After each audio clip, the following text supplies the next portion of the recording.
Question number 20. A children's toy is made of a cone and a cylinder joined together. And I've got some measurements. Work out an expression in centimeters cubed for the total volume of the toy. Write your answer in the form a pi x cubed, where a is a numerical expression. Okay, so the a bit isn't just a number, isn't just an integer, it's going to be a whole expression. Note the volume of a cone is given by the formula V equals 1/3 pi r squared h. Okay, so I note that, regularly that, which is kind of thing. So what I'd do, I would divide this into the cylinder part and the cone part. So let's take the cylinder first. Let's take the cylinder first, and I'm going to do my working out here, just because if I was doing it in the exam, I might well do it down here, but just because of the video, I'm going to do it up here so it's all here to see next to the diagram, which will be helpful for us. So I'm going to start with the cylinder. So my volume of the cylinder is the base area times by my height. So my area for the base, as the base is a circle, is pi r squared. So my volume of for the cylinder, the area of a circle is pi r squared, and then we're just going to times it by my height. So it's pi r squared h. Okay. So that's equal to pi. What's my radius here? My radius is one lot of x, isn't it? That's my radius there, one lot of x. So pi x squared. Now h is 3x. Okay, so it's pi times x squared times by 3x. And I can then simplify that into x squared times 3x is 3x cubed pi. 3x cubed lots of pi. There's my volume of cylinder. Now my volume of the cone bit is a bit more complicated, because I'm going to need to know the height, and I don't have it at the moment. Okay, so I need to find what my height is. I'm not going to be able to find the actual height. I'm going to need to just find it in terms of x. Well, here's one lot of x, which is, and I'm going to find this height by using Pythagoras. So here's my little diagram here. So my h is there. So using Pythagoras to find the shortest side, I'm going to say, right, 2x, all of that squared. Be careful, it's all of 2x, which is squared. Take away x squared, this side here, which is x, but I'm going to square it because I'm using Pythagoras. So this is equal to h squared. Okay, so I can find out what h squared is by just having a look at this. Right, so this gives me 4x squared, take away one lot of x squared, equals h squared. Okay, well, this is going quite well, because I can simplify that down to 3x squared equals h. Now be really careful, h squared rather. Be really careful here, because at this point I now need to square root.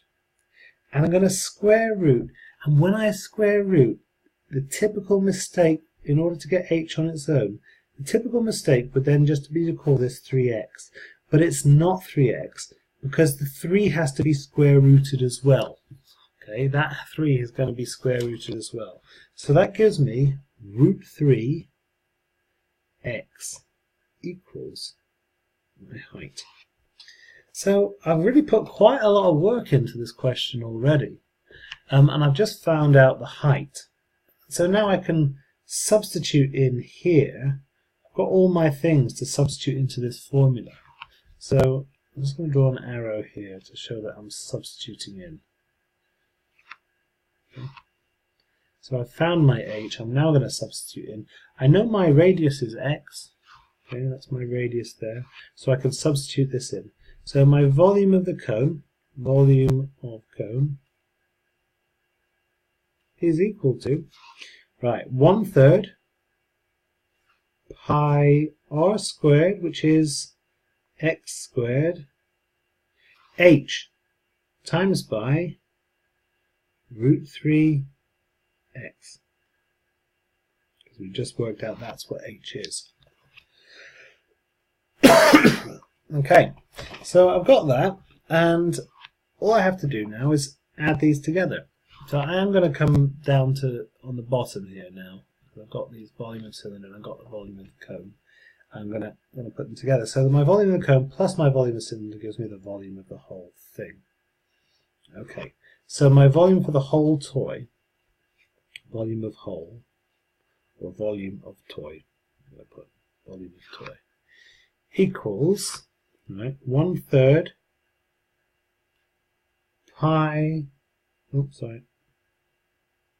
pi x squared root 3x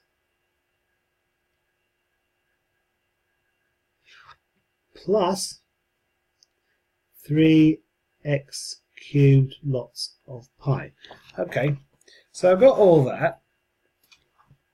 But I'm going to simplify this for myself a little bit, because I can do. So that gives it 1/3 of all this is the same as, right, root 3. I'm going to do root 3 over 3 pi times by x cubed. Now the reason why I put it into this format particularly is because I can see that they're going to want it in this pi x cubed format. So I'm going to keep the pi x cubed bit. Once I've sort of multiplied this in with itself, I'm going to keep this x cubed, pi x cubed bit there. And I'm going to rearrange this a little bit, so I've also got that in that way. So I got 3 pi x cubed. Now I've not quite got it in the format they want, where I've got a pi x cubed yet. In order to do that, where a is a numerical expression, I've got to factorize it. And common to both this part here and this here is pi x cubed. So pi x cubed is my bit that's going to be common to both. And the a part is the bit which is different between them. So on this one, it's root 3 over 3. And for this part, it's 3. So this would multiply out as root 3 over 3 pi x cubed, which is this bit, plus 3 root x cubed, which is this part. So that is my a bit. And I've now got, which is a numerical expression, which is what they were looking for, pi x cubed. And that's my answer, so just not forgetting to put that into my answer box down here. So I've got pi over 3, root 3 over 3 plus 3 pi x cubed. Very tricky 4 marks.